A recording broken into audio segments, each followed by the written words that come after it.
Congratulations, welcome back. We're your hosts. I am Evan Jones. And with him, as always, is Paul Hobbs, the better of two hosts, as clarified by our Twitter poll, which featured only my name, but let's be honest, we only had to put the good person on there, so it didn't matter. Yeah, and he's also the only person who voted in the poll, so... There was actually 2 votes. I'll have you know. Did you get David to vote, or was it your mom? I don't know who else voted. It was your mom. Kim, we know that you voted, so you don't count. It was split 50-50, by the way. Yes, there I was know. 2 You couldn't even get 100 for yourself.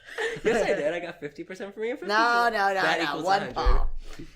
Anyways, we missed you guys over the holidays. Hope you had a wonderful season and hope that you made a New Year's resolution to learn your queer story. And of course, the best place to do so is here on Your Queer Story. See what he did there? It was pretty great. Yeah, I just blended all that together. And it's beautiful. Hopefully, Spotify is recommending us now because they're recommending they do that at the beginning of the year. They recommend these podcasts. Oh, really? Yeah. That's pretty cool. Yeah.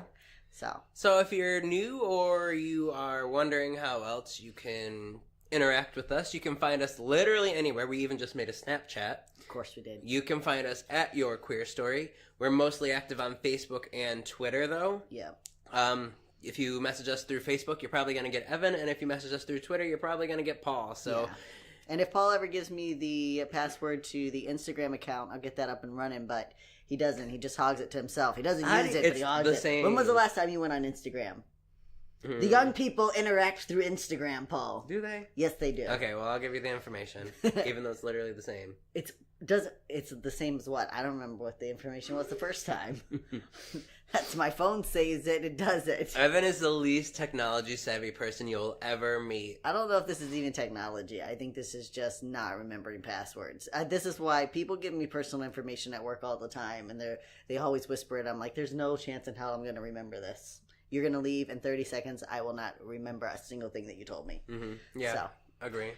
Find us on social media at Your Queer Story. Also, if you want to help the queer arts, if you want this podcast to keep going and more stuff that we have coming for you, join us on Patreon. Yes, go. We love Patreon. It's given us a lot of opportunities that we wouldn't have had without it. Mm-hmm. It's allowing us to grow our podcast. It's allowing us to eventually upgrade, which is our biggest goal right now, upgrade our equipment. Yeah, trying to give you guys some better sound quality. We had something picked out, but we decided we wanted to go one step further, get even better equipment because of stuff that we were doing in the future. So we're almost to our goal that we need for money raised. What is it? We need about... What, $350? No, $450? Like $550, $600. Okay. So we're not quite to we're halfway to our goal of what we need to get better sound equipment. But as with all, as we tell you guys, any money that we get goes straight into this podcast or the queer community. We use it to pay for the hosting on our website, yourqueerstory.com. And for this podcast, and we've done a little bit with community get-togethers and such, so that's what it goes to. We don't pocket any of the money. In fact, we put our money into this podcast. So you can go to patreon.com/yourqueerstory and you can donate in our tip jar of $1, or if you want to become a Patreon, you can join us for $1 a month, or you can join us for $3 and you can get exclusive content. And we just recorded some film for exclusive content. Evan saw Cardi B's new music video for Money for the first time. So we did a little live reaction. I've seen it a lot, but it's a bop. Mm-hmm. You know, you vibe to it every time. It's so good. Yeah. So if you guys want to check that out. And at some point, Paul's going to do his Paul Hobbs Wines, but who knows? Maybe his first one will be complaining about his procrastination. No, the reason I haven't done it is because I'm not going to name any names, but my boyfriend's a little needy. Okay. And if he comes home and I'm a little bit belligerent... No. You know why you haven't done it? Why? It's because you're from Indiana, and everything that's wrong in our life is That's really true. That's really true. Got it. No, but he'll be like, why are you so drunk? And I'll be like, because I'm trying to become famous. Okay. Okay, so you don't want to be a drunken mess when he comes home. But there's like 2 nights a week where he closes. That's true, but usually on those nights I'm playing video games, so... Okay, well, you make some time because you told him. No, but usually on those nights I'm busy working on websites and other things, but I promise it's coming. I actually think I have some time this Friday. So, well, yeah, this Friday, because this will come out Wednesday. Yeah, this Friday. So I'm going to post that video, the date, because he works till 10:30 that day, so that's brilliant. But I can't promise it'll be out Friday, because if I'm drunk, I don't know that I can edit it, but... Paul Hobbs Wine, it's coming. The first one's either going to be on the Common Cold or high school or some other topic that I'll probably all three. Probably. Mm-hmm. It's just going to blend together. Who knows what's going to happen? Yeah, probably ran off into something completely different. So don't have expectations, but it will be fun. It's going to be fun. I'll enjoy it. You might enjoy it. I think you'll enjoy it. Yeah. Evan will enjoy it. It's going to be good. It's going to be fun. Yeah. And I will have another transition update soon. I'm actually going to be hitting my 1 year on testosterone on February 1st. So, yeah. So I'll have one of those. That's what I've been doing with my updates. And then other content coming soon. So... stay tuned, guys. Good stuff coming. Thank you to our Patreon supporters. And if you want to become one, again, so go to patreon.com/yourqueerstory. And if you sign up, we would appreciate it. Your support is very helpful. So thank you, guys. So, now that you're all caught up, before we launch into one of the most iconic figures in U.S. queer history, how were your holidays, Evan? My holidays were... Let me ask, did you go to like 17 different houses on Oh, Christmas? yes, I did. Yes, I did. Did you eat your bagels and your second breakfast and yep. all that? We had bagels for breakfast, and of course... What kind of cream cheese do you use? I did not have a bagel because I don't like bagels. They're just so hard to chew. So Samantha... That's the best part. That's like the thing. Bagels. Like, that's why you get a bagel. And that's why I don't get bagels. It's not my thing. Thank you, next. Samantha made these amazing vegan cinnamon rolls, though, and I had one of those. Yeah, they're good. That sounds good. I mean, my fiance can cook, you know. She never cooks for me. Why would she cook for you? I don't know, because I'm her best friend. Okay. Well, you can come over to our house sometime, and she'll cook for you. She'll make you a delicious vegan dinner, and you will love it. You know what? Promise. She made that vegan ranch that one time. That was really good. She makes all this food. I'm not a vegan, but, like, I eat most of her food because it's just good. I don't know what she's doing. She just throws shit here and there. Unlike when I cook. well, when we cook, we throw shit here and there. But you don't know what's what's going to be the end result. Exactly. And it doesn't come out as good. Yeah. So, So, we did that. And then we went to... Oh, God. We went back home because we were going to change. Because we went over to her parents' house. Why would you do that? Because we woke up. So, first of all, we stayed up late on Christmas Eve. Why? Well, if you knew you go to 17 different places, why? Because I was hosting meetings till midnight. Okay, that's fair. For people in recovery. So then we wake up and we go straight to her parents in our pajamas to open presents. So then we have to go home and change. So then we have to go to her That was your aunt's first house. mistake. Why didn't you get dressed in the morning? Because we woke up late and we wanted to sleep till the last possible minute. Do you know how fast I change? It takes me 30 seconds to change. But Christmas lunch is fancy, so you have to be dressed up and you have to look nice. They couldn't just throw on anything. No. Look, this isn't my tradition. This is her family's tradition. Okay, that's fair. What about you? I had a good time. I went to David's family's house. Obviously, we didn't travel to the Chicago area. Mm-hmm. I had a lot of fun. Yeah. Just showed up, jeans, sweater, because wintery time. Did the Secret Santa. Had fun. Yeah. His family's always fun. It's a big family, so you always get to have, lots of fun. That's really it. We had good food, hung out. That's Samantha's family. I mean, even though we're moving around, went to one house. Fun. Well, you do get to go to one house. So we have actually a lot of fun. two, because we went to his dad's to stay there, and then went to his grandma's house where they had dinner. Yeah. No, it's good. So, and then the day after Christmas, which is why we didn't have a podcast for you last week. So my sister was supposed to have a baby at the end of January, and then the day after Christmas, she called me and was like, "I have to have this baby now." You know what? The baby wanted to be a Christmas baby. The baby did. I don't blame him. Yeah, or her. Her. I don't blame her. Yeah, and so there was no one to watch my 3-year-old niece, and apparently you can't just lock them in the house with a bunch of Cheerios and juice boxes. I don't know why. Throw them in a room. That's what I said. Put a bowl of water out. And they're fine. They're fine. They'll run around till they're tired. They'll pass out. They wake up. They have a drink of water. They're ready to go again. Make sure it's in a bowl, though, because you can put more in a bowl than you can in a glass. There you go. So the Samantha and I had to go down there last minute, and we watched my niece while my sister was in the hospital, and obviously her husband was with her, and the baby is very premature, so, but she's doing good now. She's so, good? Yeah. Good.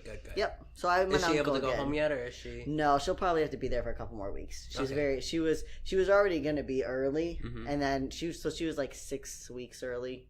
Maybe, I don't know. Is that bad? I don't know, what the limit is. Yeah, you don't want to be that early. Like a week or two early is not bad. She's probably gonna be pretty small then, right? Usually. Oh, she is small. She's very but small. I mean, even growing usually. I have no idea. I don't know. Mm.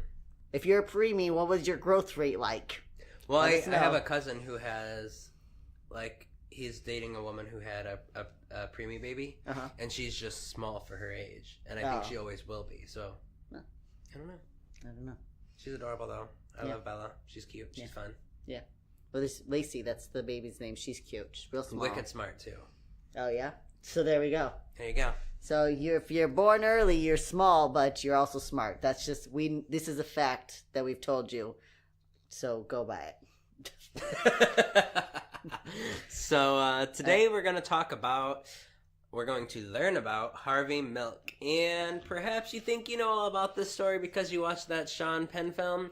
But buckle up, because this isn't a Hollywood version of the story. We're actually going to talk about the real, very complex man who suffered a staggering defeat as well as one giant victory. A man whose single campaign triumph and subsequent assassination would publicly encapsulate his entire life. Today we learn more and dig deeper into the real life and story of the first openly gay elected U.S. official. That's right. So if you haven't watched the movie Milk, I would still suggest that you do it. It stars Sean Penn. Have you ever seen it? No, I haven't actually. Oh, really? Okay. I think it was on Netflix or Hulu for a while. It might still be on. I think it was on Netflix because I remember it. I don't remember why I didn't watch it. I think I was...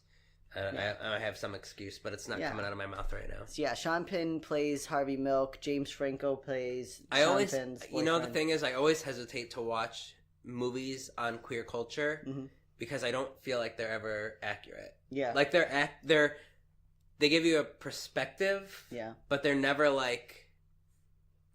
Hollywood and media doesn't like to truly portray what it's like to be gay. They like to be like, oh, he was gay and it's cool, but they don't ever get into what being gay is like. It's hard to do it because either they go too tragic where everything's just a tragedy. Everyone dies all the time. Everyone dies, it's all sad and awful. Or they go too lighthearted and the gay person is kind of joke. I feel like with Milk, as far as portraying the culture, is pretty good. The story of Harvey Milk, they didn't portray accurately, but if they had portrayed it accurately, I think the gay community would have accused them of demonizing Harvey Milk. So it was very hard to walk this line. Also, I don't know why James Franco is so obsessed with gay movies, but he is. I feel like he's in every gay movie, but he doesn't just come out and be like... He likes dick. He does like dick. He's definitely bisexual, but he won't say it. And he's just... Or maybe he's pansexual. Well, I can't blame him on liking dick. I can blame him for not saying it. You can't blame him for saying it? I mean, it's his prerogative, but... Right. Well, the thing is, as we've talked about so many times, it's so hard when you talk about a career, and especially in Hollywood, and coming out as, queer. Yeah. It just hurts you. It does. Yeah. As much as people want to say, Hollywood's so accepting, Hollywood's the gayest place in America. Yeah, it's the gayest place in America if you're straight and you play a gay character. Yeah, but the amount of gay characters he's played at this point, he's in a new show where he plays a gay guy, or what was it? Or maybe it's not a new show; it's a movie about a kid who's a porn star and he gets murdered or something. A kid? He's 16 or 17. Yeah. Oh. Yeah. That's child pornography. That one is definitely on Netflix or Hulu because I just watched it recently. I don't even know what James Franco looks like. You don't know what James Franco looks like? No. Jesus fuck, Paul. James Franco. What are you looking him up? I'm sorry for everyone right now who's having a fit in their car or trying to be quiet at their desk at work, and they're like, how the fuck does Paul not know James Franco? Oh, okay, I know. I don't know him. You do know James Franco. What's he been I'm going to bitch slap you. What's he been in? Everything. Literally everything. I don't know this man. Oh, I fucking hate you. Anyways. So I'm sorry, folks. I don't know. I just found this guy on the side of the road and decided to give him a job. Anyways, so I was just saying, but he's played several gay characters, and I just don't know how he's played so many and still not come out. But whatever, James. You know what? You do you. It's your business. Why are you looking at me? Clickbait. Weird? We're gonna call this James Franco is gay. That's gonna be the name of this episode. Well, I don't feel like anybody's gonna be shocked. No, we're not gonna call that. This is about Harvey Milk. Clickbait, though. That's how you get the views. That's how you get the listens. That's how you get the downloads. Okay. This is an empire we're building here. All right. That's our devious plan. Anyways, so back to Harvey Milk, who we're actually here to talk about. So Harvey Milk was born to William and Minerva Milk in Woodmere, New York on May 22nd, 1930. He was an average student in school and stood out more for his physical and religious attributes than his grades. His large ears and big feet often caused him to be taunted by the other children. And the fact that he was Jewish growing up in the 1930s didn't help. Not only was he Jewish, but his parents were very open and active in the community, and his grandfather had been responsible for setting up the first synagogue in the area. Despite the bullying, Harvey maintained a sense of confidence that made his high school years a bit easier. You know what? Confidence is all you need. It really is. And in this... You can be terrible at everything, but as long as you have confidence, people will buy it. That's true. I mean, who better than Donald Trump, right? Who better... Literally, though. Yeah, he is the most confident motherfucker for no reason. Yeah. He is so confident in everything. Did you see his thing where he was like, all the past presidents contacted me and they said they feel bad that they didn't build a wall. No. He literally was like, yeah, all the presidents that were before me said that they should have built a wall. Oh, yeah. And then all of the presidents that are still living were like, nope. They're like, Obama is like, I don't know, motherfucker. I don't know what you're talking about. Pretty sure I never said that, but I mean... Yeah. He just literally is the most he's the president, people. Yeah. Confidence makes you the president. It does. Well, I'm going to tell you, honestly, I don't know that Harvey Milk wouldn't have gone pretty far. His confidence was amazing. Even when he had nothing to back it up, he was confident. Yeah. Be confident. That's right. Hold your head up high. Bullshit your way to the top. That's how I get through life. After graduating in 1947, Harvey went off to New York State College for Teachers and finished his degree in 4 years. By this time, things were starting to heat up in Korea, and the U.S., as well as the rest of the world, was in the grips of the Red Scare. In order to prevent all of Korea from falling to communism, the big bad monster of the world, Eisenhower deployed troops to aid South Korea in breaking away from their northern countrymen. Harvey enlisted in the Navy and went off, of course, the Navy. Which, by the way, of course it was the Navy, everyone. Of course it was. So he went off to war. Serving on the submarine, the USS Kittiwake. Kittiwake, I think. This is a very white name. It's the U.S. Navy. They're not doing anything like... That's true. It's literally what it sounds like. Kittiwake. After 4 years, in 1955, Milk completed his tour and was honorably discharged, holding the rank of lieutenant. It is important to remember that Harvey was honorably discharged because this would be a lie he later embellished during his political campaigns. While Harvey was a huge source of inspiration to the gay community, he was definitely meant to be a politician. What do you think it's like? How do you have sex on a submarine without anybody else knowing? They all know. They just know that the guy's like... First of all, how do you you can't slide into the bunk because it's literally made for one man. Listen, the Navy is a group of people who are into orgies. Every night on the submarine, after they all, do their thing, whatever you do when you're on a submarine, you scrub the deck and you wipe the poop deck, whatever it's called. They go down... Submarines do not have... Oh, yeah, it's a submarine. So they scrub the aisle of the submarine, right? The one aisle. They all go... I was going to say they go downstairs, but if the submarines have levels... Yeah, I think they do, yeah. Well, they go downstairs, and it's just a big gay Navy orgy. Every night. Every night. No one takes a night off. No. Because that's your only opportunity. Do you have this gay orgy before you go back to land? Yeah. Okay. Now we know what happens in the Navy, folks. You heard it first here. I've never been in the Navy, but I'm telling you that's what happens. He knows. I've seen a lot of stuff. It's all on the internet, I'm just saying. Yeah. Hey Queerstians, do you own a business? Are you an author or an entertainer? And would you like a great way to grow your audience? Well, this commercial slot could be yours. For just $20 a month, we can advertise your show on our podcast. And as a rapidly growing queer content source, we want to help get your name out there. So if you want even more promotion, you can just choose our $30 tier to get ads and links on our website. And for only $40 a month, we'll review your product on our YouTube channel and link it to all of our social media. So go ahead, send an email to yourqueerstory@gmail today or reach out to us on social media via Messenger. And let us make your business a little more queer. Bye. Bye. All right, anyway, so Harvey was honorably discharged, and that's just, remember that later on, we'll come back to it, and if we don't come back to it, he was honorably discharged, but later he would tell people that he was dishonorably discharged during the blue discharges because he was gay. But you know what? You gotta say what you gotta say to get elected. Well, if anybody is the prime example of that, look at our current president. Well, I know, but that's what you want to say. But you don't want to be like, yes, you should say no, that. No. You should be honest. But I'm saying, but as far as political, in America, say whatever. It doesn't matter. It's true. Yeah. Literally, look at it. He literally said whatever he wanted. He was just like, you know what? I'm gonna make America great. We're gonna move to Mars. Like, he would say that, and his supporters would be like, yeah, we're moving to Mars. Literally, though. They're going to move to Mars, and they're going to leave all the people of color and all the queers here. And you know what? We're okay with that. That would be actually... perfectly fine. Actually... that's a great idea to me. That would sound wonderful. Can you imagine? We'd have the greatest parties. The greatest parties. Every also night. a good country, but yeah. Yeah. Well, yeah. What do you think? We all have jobs, Joe. We have jobs and lives. Okay, anyway. You know what? Make America gay again. That's right. all I gotta say. That's right. So before he found his true calling, Harvey would try a variety of other careers. He tried being a teacher, a producer, an insurance analyst, a researcher, and more. Jesus Christ. I know, he was really all over the place for a long time.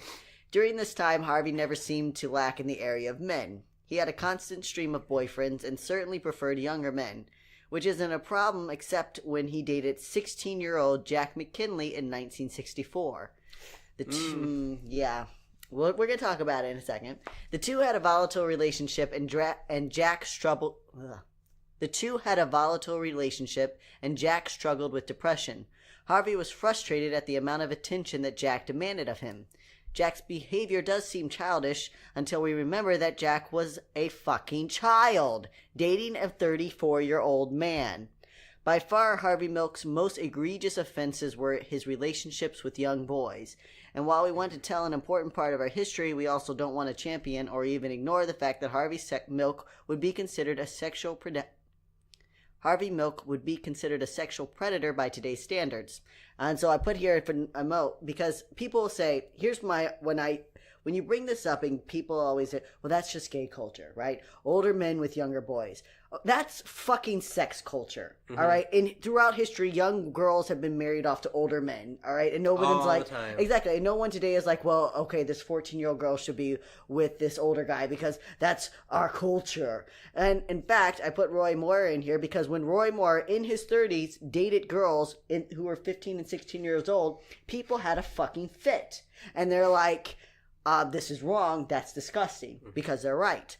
But here, if you say Harvey Milk, 34 years old, is dating a 16-year-old, people are like, oh, that's just gay culture. Where's this young man supposed to find someone his own age? I don't know. What's your thoughts? No, I agree. Yeah.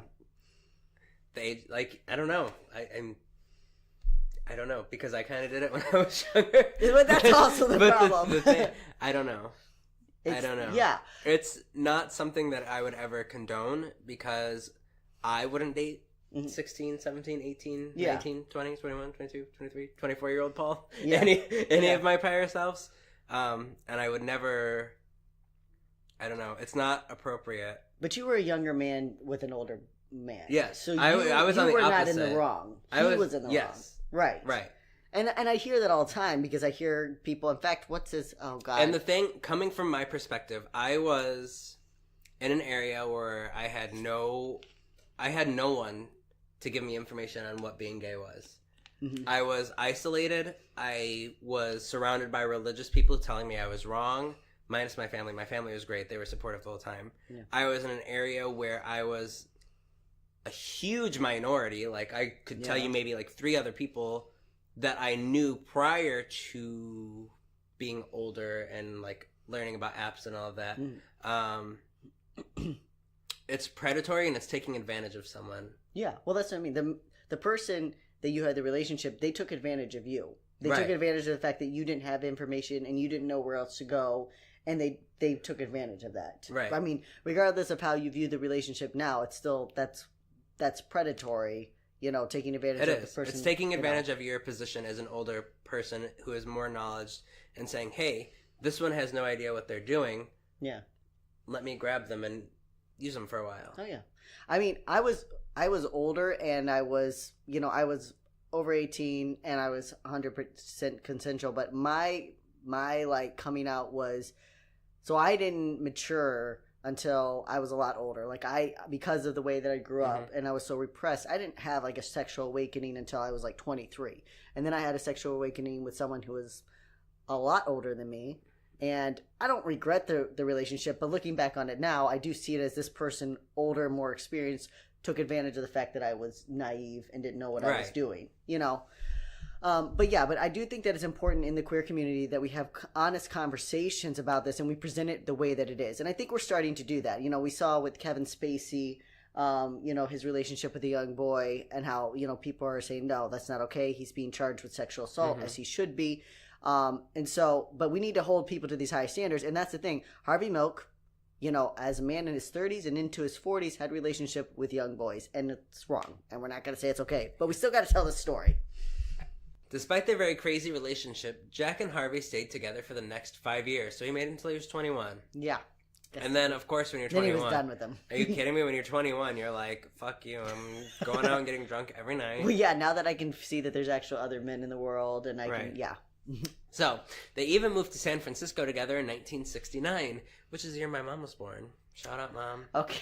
I don't know that Kim loves it. You just told everybody how old she is, but go ahead. She's an old woman now. It's fine. Here, their affair ended when Jack was offered a role in a new Broadway play, Jesus Christ Superstar, while... Goals. While Jack was finally finding his way in life, Harvey seemed more lost than ever. The thing is, if you're an older man, don't date someone in their early 20s. Yeah. It's not gonna work out. Well, no, here's the thing. If an older man is looking for someone in their early 20s, I'm just telling you. Now, there are a few instances where older guy finds a guy in his early 20s and then their relationship works out. They've been together 20, 30 years. But for the most part, if there's an older guy looking for a younger man, they're fucking the older guy has no shit going for him. Right. But like 20, but like, I don't know, maybe if they're like 24, 25. But like, if you're older, don't go for someone in like either between 19 to 24. Because they're gonna have an awakening at some point and they're gonna go wild and they're gonna be like, I don't want to be with this old man. But I feel like the old men know that. And they don't want the guys past 21. Some people don't. No? Okay. I'm just saying. Okay. Some people don't know. You're not talking about personal experience at all. No, never. No, absolutely not. Some people don't. And then they're devastated and their whole world's exploded. How could you? I don't know how you could be devastated if you're older and you're dating a guy who's 21. First of all, at like 23, no, at like 24, I stopped dating people who were 21 or younger. Between the 18 to 21, because I was absolutely this is not annoying as fuck. I was like, I was like 24 and I dated a girl who was 19. Oh my God, I remember these stories. Yeah, and we dated for, I say dated, that's very loose. We were like together for like 3 weeks and I was like, this girl is fucking nuts. She's off her goddamn rocker. Everyone's nuts until they're 24. Yeah, they are. And I was like, that's when I was like, you know why? Done. Because until you're like 25, your view of the world is guided by Hollywood and what you see on TV. Mm-hmm. So like on TV, you see these relationships and they're like, oh my God, this is so great. Oh God. Blah, blah, blah. And then when you get to like 25, 26, you're like, listen, I experienced shit. Yeah. That shit's whack. Like, get out of here. That's fake. This is what life's really like. Exactly. You know what? It's been depressing to me. So I've been binge watching the show Riverdale. It's on Netflix. It's a teenage show. which I loved teenage shows. And then I didn't watch any for a while, and then I found the show and I was like, oh, I'm going to love this show. And I do like some aspects of it, but the teenage drama is so annoying to me now. Because I'm like, you kids have no fucking idea what life is about. I've become that person that's like, this isn't real life. You kids just wait till you get older. I hit 30 and I'm officially a 60-year-old man. So, anyways, yeah. So if you're young, don't get involved with an older guy because he's gonna want to control you. You know what? Get involved with him and learn your lesson. As long as he's not controlling, have fun because it's gonna be fun. If he's older, he's gonna be controlling. There's a reason that he wants that young person because he wants to manipulate. Then get out. Yeah. Have your fun, get out. Yeah, have your fun and get out. But yeah, he's dating you so that he can manipulate you. And as soon as he can't manipulate you, he's going to have a problem. Right. So, but you know what? You're going to learn all this on your own, kids. You'll be okay. You'll make it. Unless he's a psychopath, then you're going to die. Then, yeah. So, while Jack was finally finding his way, Harvey seemed more lost than ever. He continued to drift from place to place, changing jobs and having little to no stability. His political views were also evolving. Milk had always considered himself a conservative and a Republican. Thank you, next. Yeah, thank you, next. He had even worked on Republican Barry Goldwater's presidential campaign in 1964, which is actually where he met Jack. And he had avoided any involvement in the civil rights movement of the 60s, including the budding gay rights activism. In fact, Harvey had broken up with a former boyfriend because that boyfriend was too involved in fighting for queer equality. That was his stance. By now, he's almost 40 years old. So, as Harvey traveled back and forth across the country, working odd jobs and meeting different people, his views began to shift. He's like, oh, real people actually need things? It's not all about me, the white guy? During this time, he met Scott Smith, and the two fell in love. In 1973, Harvey found his way back to San Francisco, taking Scott with him. The two settled down and opened a camera shop on Castro Street. Despite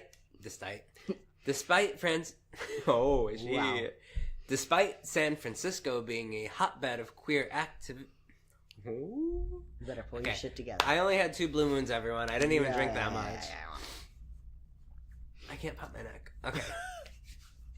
Despite San Francisco being a hotbed of queer activity for decades, literally almost a century though, their laws and police department were still very anti-queer. In 1971 alone, almost 3,000 gay men were arrested for public sex.